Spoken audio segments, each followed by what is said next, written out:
இறை இயேசுவின் சகோதர சகோதரிகளே, இன்றைய நற்செய்தியில் நம் ஆண்டவர் இயேசு நமக்கு ஒரு எச்சரிக்கையை கொடுக்கிறார்.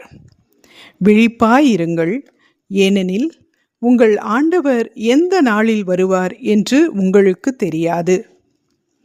இயேசுவின் 2ஆம் வருகையை எதிர்பார்த்து காத்திருக்கும் நாம் விழிப்பாயிருக்க வேண்டும் என்று ஆண்டவர் அறிவுறுத்துகிறார்.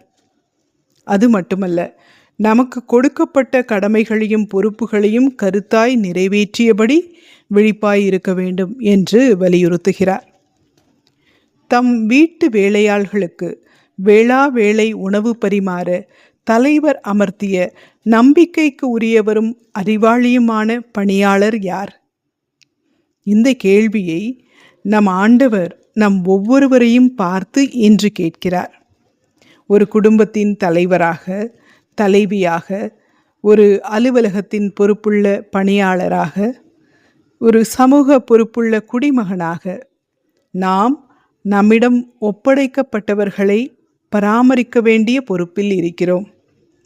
நமது குடும்ப உறுப்பினர்கள், சக பணியாளர்கள், ஏழை எளிய மக்கள் என்று நமது பொறுப்பில் உள்ள மக்களை பேணி பாதுகாத்து அவர்களுக்கு வேளா வேளைக்கு உணவு அளித்து அவர்களுடைய தேவைகளை நிறைவேற்றும் கடமை நமக்கு இருக்கிறது.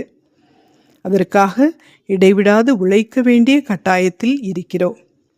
இந்த பொறுப்புகளை செவ்வனே நிறைவேற்ற ஆண்டவர் சொல்வது போல நம்பிக்கைக்கு உரியவராகவும் அறிவாளியுமான பணியாளராய் நாம் இருக்க வேண்டும்.